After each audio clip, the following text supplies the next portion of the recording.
Buenas tardes, Carlos. ¿Cómo se siente? Bueno, gracias a Dios me siento bien. Contando con su presencia al frente, mejor me siento. Qué bueno, es un placer tenerlo aquí. Vamos a hablar un poco de usted, de su desempeño en la Fuerza Aérea Cubana.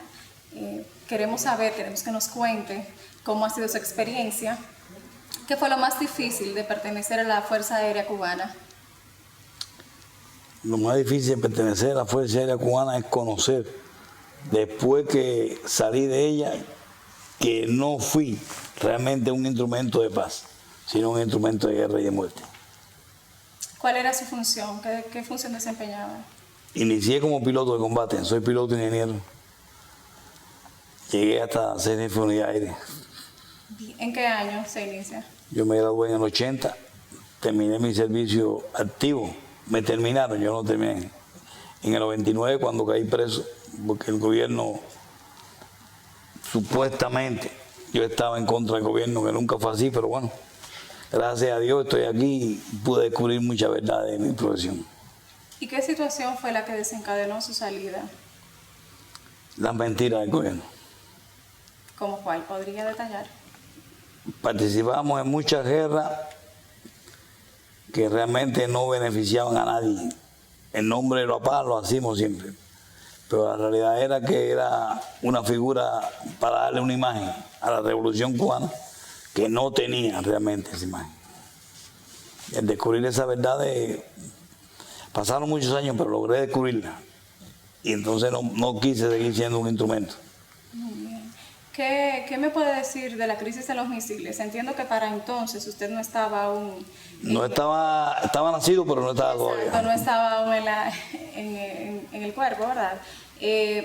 Pero conoce de la situación y entiendo que ya después de haber visto la realidad, como usted dice, tiene una opinión con respecto a eso, porque conoce la situación que sucedió. Bueno, gracias a Dios la guerra de los misiles, la famosa que en Cuba se conoce como la crisis de octubre, porque fue en octubre de 62 cuando se desató la guerra, no llegó a ningún lado, pero hubiera sido una catástrofe mundial. Imagina que Cuba estaba haciendo almacén de cohetes portadores de ojivas nucleares.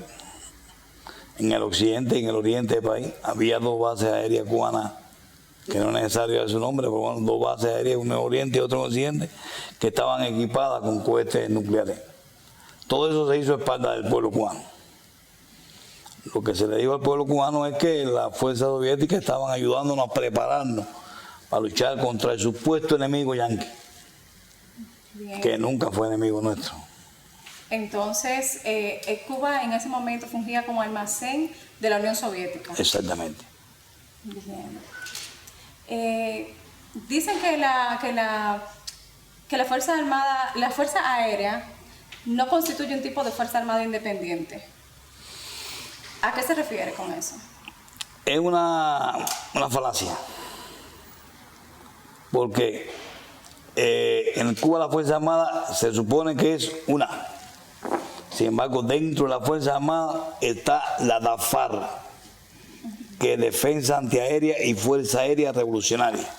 Ya que está constituida con ese nombre, está independiente del resto de la Fuerza Armada. A pesar de que subordina al mismo mando, pero tiene un mando centralizado que es el mando de la DAFAR, que le teme mucho el gobierno cubano. Sabe que la defensa antiaérea, la DAFAR, en Cuba, es muy independiente. ¿Tiene un jefe nacional, la DAFAR? Sí, tiene un jefe nacional de la Fuerza Aérea. Dicen que también que los pilotos que tienen experiencia en combate, como es el caso suyo, se encuentran en retiro. ¿Eso es una realidad? No es que se encuentren en retiro, cariño. Es que los Castro, a los pilotos que supuestamente ellos creen que tienen la capacidad, tanto para un levantamiento interno o un supuesto levantamiento externo, lo glorifican, pero lo apartan del servicio. De una manera u otra, tratan de apartarlo de la vida activa para evitar cualquier catástrofe, como ellos le llaman. Hay pilotos que han desertado. Yo no les digo desertar. Hay pilotos que han salido a buscar paz y vida. Un ejemplo muy claro fue mi amigo y hermano de combate, Oreste Lorenzo, más conocido en el mundo por el protagonista del vuelo del amor. ¿Y cuál fue ese vuelo? Ese piloto salió de Cuba en 2023, se fue de Cuba en una noche en un vuelo nocturno. Luego los Castro le pidió a los Castro de Estados Unidos reclamar a su mujer y sus hijos. Raúl Castro le dijo que si él quería que lo fuera a buscar, irónicamente, sin pensar, a partir de ahí comienzan a tenerle miedo a los oficiales, a los pilotos de acciones de guerra, sin pensar que tenía experiencia, conocía las costas cubanas y experiencia para evadir los radares, porque había participado en combate. Hizo eso mismo, viró de Estados Unidos en una avioneta al LIN, recogió a su mujer y a sus 2 hijos y se fue. Cuando los Castro se enteraron, ya estaba en Miami. ¿Hay algún hecho que le haya marcado en su ejercicio como piloto? No participé, pero sufrí. Fue específicamente el derribo de la 4 de la Goya avioneta de Manos al Rescate. Murieron 4 cubanos americanos que vivían en Miami, que iban cargados con unas bombas que para el gobierno cubano eran nucleares. Eran proclamas sobre los derechos humanos. Solamente eso llevaban. Y los regaban en el malecón habanero para que el pueblo de Cuba conociera los derechos humanos. Y por ese hecho hubieron 2, tristemente, compañeros nuestros que se prestaron, entre ellos está el teniente coronel Rojas, para derribar esa avioneta. Y es un crimen actual 2023 contra una avioneta de paseo. Bien. ¿Cómo se organiza la defensa antiaérea de las Fuerzas Armadas cubanas? Es una defensa fortificada. Solo te voy a decir eso. Desgraciadamente es así. A pesar de los pocos recursos, está bien preparada para pero me cualquier refiero situación. a la distribución de los cargos y eso. Entiendo que se divide en 4 brigadas. 4 brigadas, está más informada que yo. O sea que ese es un dato ultra secreto. ¿Sí? Y no son 4, son más de 4. Son más de 4. Solamente te voy a decir eso. Muy bien. ¿Qué me puede decir de Cuba? Bueno, después de la muerte de Fidel Castro, ¿qué opinión le merece? ¿Qué rumbo va a tomar Cuba con respecto a los cuerpos castrenses y esas cosas? Bueno, marcar la Cuba después de la muerte de Castro es darle un significado histórico a Castro que no, Fidel, que no lo merece. Él dijo el 26 de julio de 1952, cuando el juicio de Moncada, de que la historia lo absorbería. Sí lo va a absorber, como un tirano, como un traidor a su pueblo. Realmente el que es contra los revolucionarios, él. El que engañó a la revolución, él. Fue él. Por eso la muerte de él como ser humano la siento, porque es un ser humano. Solamente Dios sabe cuándo nos quita de esta tierra, porque fue quien nos dio la vida. Y espero que a partir de a raíz de ahora, como está sucediendo ya en el pueblo de Cuba, está actuando con más valor. No es que el pueblo de Cuba no sea valiente, es que no tiene las armas. Y desgraciadamente la Fuerza Armada la tienen engañada. Yo estuve engañado casi 25 años. En estos tiempos, en los últimos meses, se han visto movilizaciones que apoyan a Fidel Castro y lo vuelven hasta un héroe. O sea, dicen que fue su héroe, que no fue un tirano. ¿Qué será lo que está pasando con el pueblo cubano? ¿Por qué está haciendo? Porque ya no está. O sea, ahora, ¿por qué lo hacen? Mira, en Cuba hay una cosa. Si tú no vas a una manifestación del 1 de mayo, puedes perder tu puesto de trabajo. Eres señalado como una apátrida, una gente desafecta de la revolución, ya te chequean, ya te miran, ya tus hijos no tienen buenas carreras, porque se supone que tú eres un supuesto enemigo de la revolución. La gente por trabajar en turismo quiere buscar el mérito el sellito de que participó en el desfile del 1 de mayo. Ahí te da derecho a buscar los buenos trabajos. Los ingenieros y los médicos buscan trabajar en el turismo porque como médicos como ingenieros no tienen posibilidad de desarrollo económico. En el turismo la propina le da vida. Y eso es lo que pasa en Cuba, la doble moral. Entonces sigue siendo una tiranía, aún esté Raúl Castro al frente. Peor todavía. El exministro de la Fuerza Armada y hoy llamado presidente de Cuba, yo no lo reconozco como presidente, es más tirano aún que su hermano. Hay que recordar que al triunfo de la revolución fusiló más de 300 combatientes y no combatientes, supuestos enemigos de la revolución cubana en Santiago de Cuba. ¿Sabe qué hizo después? Los enterró. Después de enterrarlo, para evitar que hubiera prueba de su hecho, lo desenterró, lo llenó de cemento, lo puso en cemento y lo lanzó al mar, para que más nunca se encontraran los cadáveres. Y él obviamente se apoyaba de los cuerpos castrenses para hacer ese tipo de... Hay un ejercicio en Cuba que se llama el bastión, que se ha llevado al nivel de que se prepara la Fuerza Armada para reprimir un supuesto levantamiento del pueblo, una quinta columna como llaman ellos. Y eso no es más que para reprimir un levantamiento real, cívico del pueblo. La Fuerza Armada poco a poco se va dando cuenta de eso y están despertando. Pero preparan psicológicamente a las tropas para eso. ¿Usted cree que en algún momento se pueda dar algún ataque al gobierno por parte de las Fuerzas Armadas? No me gustaría que pasara, pero no es difícil que suceda. No es imposible. No me gustaría que pasara porque habría un derramamiento de sangre inmenso. Y el odio que está sembrado en el pueblo de Cuba, porque odio contra los propios cubanos, hermano contra hermano, eso lo ha creado los Castro. Ese odio se va a desatar considerablemente y el derramamiento de sangre va a ser muy grande. ¿Cómo proyecta Cuba en los próximos 10 años?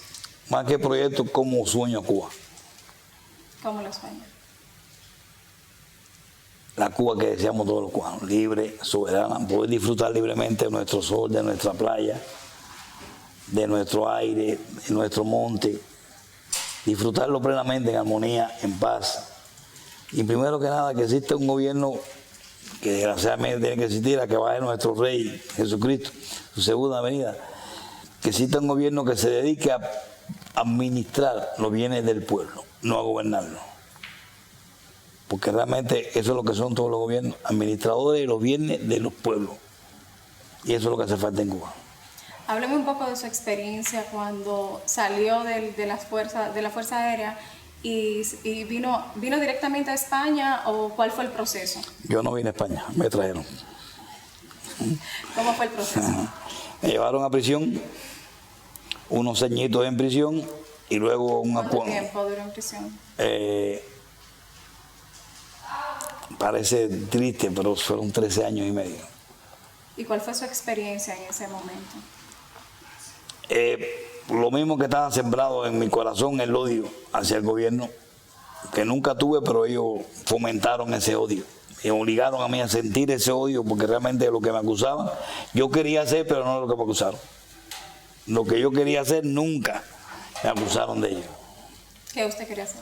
Bueno, eso me va a reservar, porque había mucha gente todavía en Cuba que están implicados en eso.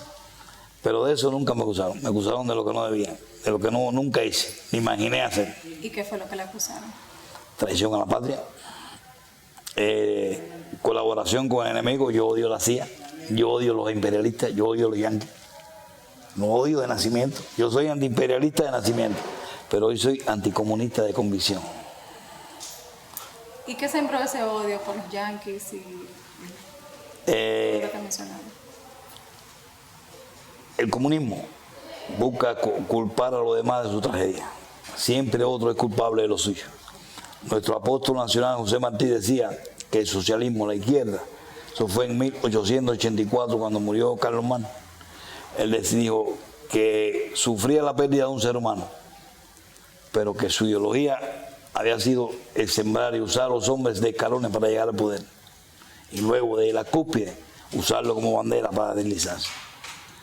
Creo que interpretado es muy fácil. Lo utilizan a los pueblos para llegar al poder y luego lo reprimen. Eso fue lo que hizo el pueblo, la revolución cubana. Retomando lo de su salida de Cuba, después de la prisión, 13 años en prisión, entonces, después de la prisión, ¿hasta a dónde se dirige o dónde lo llevan? Nos traen a España. Nos perdonan la vida con la condición de que no regresemos más a Cuba. ¿Y los traen a España, a usted y a quiénes más? 115 presos políticos. Llegamos el 7 de abril del 2011. ¿Y lo dejan aquí a su suerte o No, se ubican? no, son cosas que me dicen, quizás muchos me dirán que odio a la izquierda, pero es que son tantas las cosas que ha hecho la izquierda que no puedo obviarlas. Llegamos a España, estaban gobernando los socialistas. La ONU dio una cantidad de dinero para nuestro programa. España lo aceptó el dinero, lo cogió muy fácil. Dinero que nos podía durar hasta 5 años. Mientras nos insertábamos en la sociedad, se puede darse cuenta que veníamos de largas prisiones. Todos necesitábamos tratamiento psicológico. Hubo un hermano que se ahorcó en Isla de Gran Canaria porque el sufrimiento que empezó a sentir aquí en España fue muy grande. Y no soportaba porque vino con su trabajo, su esposa y sus hijos. Y ver a su esposa así, a los 11 meses de estar en España, el gran famoso Zapatero dijo que se acabó el dinero nuestro. Y hacía 6 meses antes que había pedido al Congreso Español 12 millones de euros más para nuestro programa. Y que 96 millones de euros se desaparecieron en menos de un año. Multiplique cuánto nos correspondía a los 115, 96 millones de euros. Y a los 11 meses nos obligaron a ir a la calle. Porque el plan de ellos con los Castro era que nos robaban el dinero en España, tendríamos que delinquir porque muchos trajeron familia. ¿Y en su caso, vino con la familia? En mi caso vine con mi hermano, que también era preso político. ¿También era militar? No, él era civil. Yo, preso político porque se opuso al gobierno de la calle. Y él vino con su esposa. Vinimos con mi sobrina y sus hijitos, que nunca vinieron a la calle, pero nosotros sí. Un grupo de cubanos nos regaron en toda España, nos repartieron por toda España, pero nos concentramos aquí en Madrid y decidimos ir a las plazas de la provincia frente al Ministerio de Asuntos Exteriores a protestar a que se cumpliera el cumplimiento del plan por el cual nos habían traído. Nosotros no pedimos venir a España. Si vinimos y se hizo un acuerdo, que lo cumplieran. Ahí estuvimos 2 años en la calle viviendo. ¿Pero usted tenía familia entonces o solamente era su familia, su hermano? ¿No tenía esposa, no tenía hijos en ese momento? Ni tenía ni tengo. Aquí en España. Aquí en España no, en Cuba sí. En Cuba tengo hijos, esposa no tengo. ¿Ha regresado a Cuba después de...? Ojalá quisiera, no me dejan entrar. ¿Y eso tiene caducidad o sí, cuando indefinido? Yo indefinido no, porque no hay cuerpo que dure 100 años, no hay mal que dure 100 años ni cuerpo que lo resista. Y los Castro ya van por 60 años, pero que no espero que no lleguen a los 100. ¿Desea regresar a Cuba? Con toda la fuerza de mi corazón. ¿Qué significa Cuba para usted? La vida. Ahí lo tengo todo. Yo más que nada soy cubano. Y soy cubano porque me siento que nací en esa tierra y la amo con la vida. Por ella estuve dispuesto a dar mi vida, equivocadamente, en otras tierras del mundo, supuestamente defendiendo los derechos humanos. ¿Cómo no voy a querer a mi tierra? ¿Cómo no voy a estar dispuesto a dar mi vida por ella, allí? Si en este momento se organizara una revolución, bueno, se diera, porque a veces no se organiza como tal, se da una revolución en Cuba para erradicar Presente. el castrismo. Presente como un soldado más. Presente, seguro que sí. ¿Y qué le puede decir a los cubanos? ¿Qué mensaje le puede enviar a los cubanos, usted que lo está viendo desde fuera y que conoce la realidad que muchos de ellos desconocen? Unidad. ¿Qué es lo que necesita el pueblo de Cuba? Unidad. Que se recuerden cuando se hizo la Constitución de 40, que dio lugar a la Declaración de los Derechos Humanos del mundo. Fue esa declaración cubana de la Constitución de 40, que un simple obrero que estaba presidiendo la Cámara dijo: partidos fuera, pueblo dentro. Este momento olvidarse de los partidos y centrarse en la necesidad que tiene el pueblo de Cuba, libertad. Eso solo le pido, unidad. Muy bien. Pues Carlos, muchísimas gracias. Ha sido un verdadero placer conversar con usted. Nos hemos alimentado mucho, la verdad, de la historia cubana y de su propia experiencia. Más se han alimentado mi vida y mis ojos a ver tanta belleza junta. Muchas gracias a usted. Un placer. Dios la bendiga. Amén.